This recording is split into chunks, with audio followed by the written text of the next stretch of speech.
Hi there Internet, it's Jason here from Godlike Productions, and as promised I'm going to take you all for a journey with me through reconfiguring Dark Heavens, the studio, or my studio. So just a little bit of, let me just paint a picture of what I'm trying to achieve here and what I've got. So I travel quite extensively, and it's good to be able to come back in and log into the studio and actually connect to it remotely. One of the struggles that I've had doing this is being able to patch things, because I've relied on some analog patch bays for many years, and they've been great. They've sort of done the job, but when you're away, you can't plug things in. Now I had a look around for some automatable patch bays or some ones that you could configure through software, and they are hideously expensive, like upwards of 10 grand. And I don't make a living out of my studio at the moment. I would like to, and I'm probably going to strive towards doing that, but that's really not an option for me. So I had a look around at what was available, and I ended up down a bit of a rabbit hole of old stage consoles, so things like the Yamaha PM5D. And there's a unit that came with the PM5D that was called a DSP5D, which is it was set up as essentially like a glorified stage box or an output expander, and it's got 56 analog inputs, 24 analog outputs, and it looked like the go, and they're going cheap. I got one for $1,500 Aussie, which is much more around what I'm looking for. And you can control it with Yamaha Studio Connection, so I can do a remote session in, reconfigure it, I can send stuff wherever I like. And initially that was just going to be an analog patch bay with my UFX, my old RME UFX, and I had a Scarlett and a couple of other things running off it. But my UFX died. I got a really good deal on a midi face, and so I bought a midi face. And I was under the belief that RME, you could run all your hardware through it, but there's two different series of drivers, so if anyone's looking at doing this, be aware.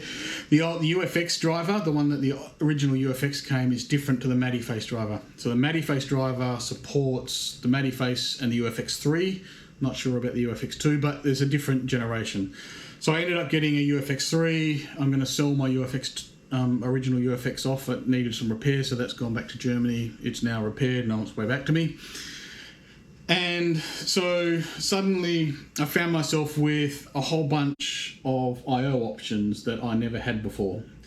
Now I was limited because I was using my H9000 with ADAT, and I was using my KSP8 with ADAT. That took up the two ADAT ports on the UFX. But I also had a Scarlett that I wanted to use for additional input, so I bought a Babyface, RME Babyface, which has got ADAT I/O. I originally had that running with the UFX, and that was coping. But I still had the challenge of not being able to remotely patch everything.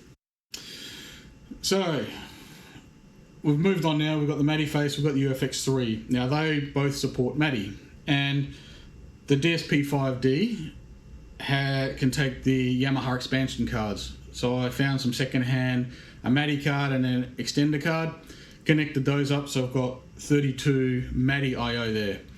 And one of the benefits of this is I no longer needed to use the analog I/O for piping audio in and out of the UFX, because now I could run it through midi. I now essentially got 32 sends, 32 mono sends, or 16 stereo sends. Nearly everything in the studio stereo, so I will probably default back to that quite a bit. But anyway, there's 32 midi I/O now on the DSP5D. And that then let me rethink how I could set the studio up, because we use the studio for two main things. The first one is production, and that's running through Ableton. That's all good, and I can then process things through. I've got 256 I/O channels. So that's the MIDI face plus the RME UFX. And through those, I can now access the DSP-5D, track everything through channels, either in or out if I want to. That's all good. Or I can send it into the DSP-5D, and then I can use the insert points to then rack up to all my analog gear, which is what we're going to end up using it for. Going back to the rest of the stuff is I've just updated my H9000 with a MIDI card as well, so that now directly integrates in, and that frees up the ADAT ports. So that's all cool, and I've got my Windows PC, that's my main DAW, but I've also got a Mac M3, MacBook Pro, and what we're tending to do is that my bandmate Jamie uses a lot of Electron gear, and so we're basically setting up the Mac as an integrated Electron harvester, I guess, and I'm going to use the Babyface on that, and that then gives me 2 more ADAT I/O, and I'm going to connect those across to the ADAT on the H9000. So I've now got 8 channels of streaming between the Mac and the H9000, and with the H9000 I can patch them back into the main MIDI channels if I want. So I can now send to and from the Mac all the Electron stuff. I can stem it out however I want, send it through the H9000, then cascade that into the MIDI.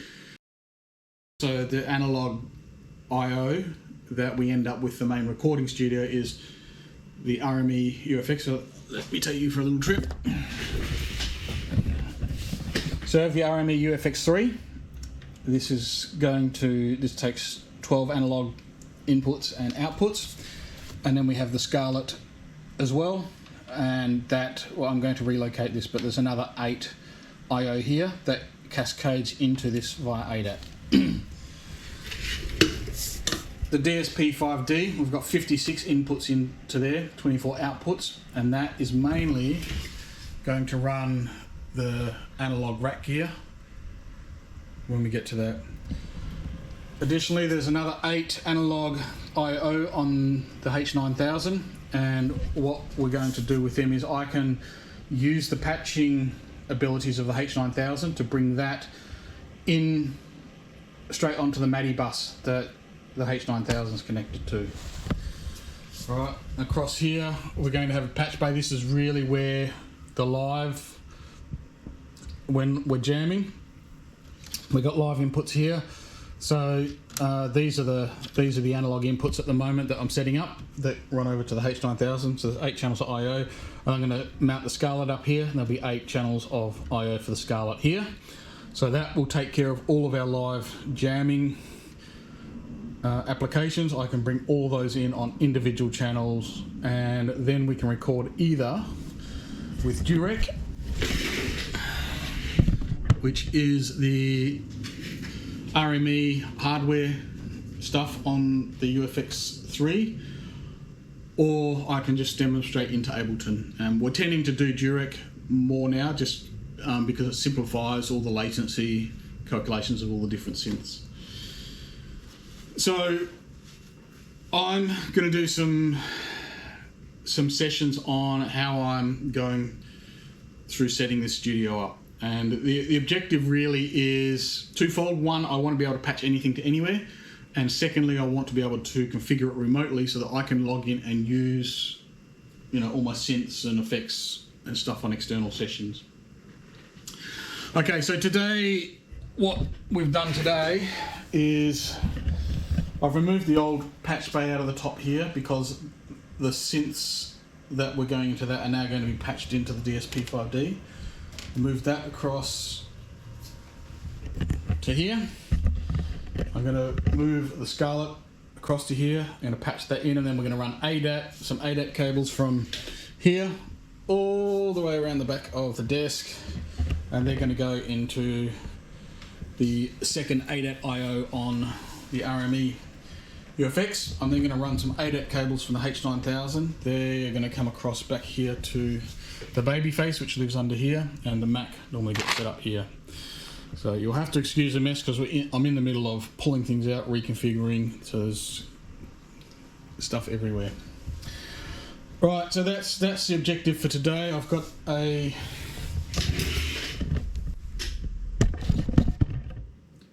oops, you're all wonky there.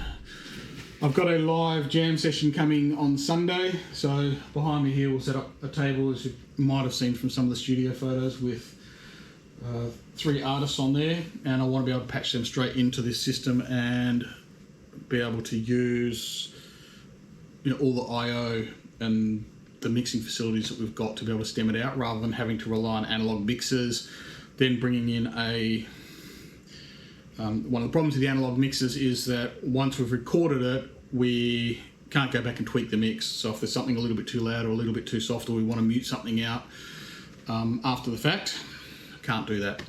So that's the objective. All right, I'm going to post some more updates on this. I'll provide some diagrams and just run through how I'm going to connect everything up and go through it in a little bit more detail. And I'll probably break it down for little sections, because this is an overwhelming studio for people to walk into and understand the routing. It is, yeah, it works for me because I understand how everything cascades, but even so, it sometimes gives me a little bit of a headache. All right, guys, I will be posting more soon. This is probably going to be a bit of a mishmash, so I'm going to cut different times together and we'll just take you through a journey, and I'll probably release this as a bunch of shorter videos. All right, guys, thanks very much.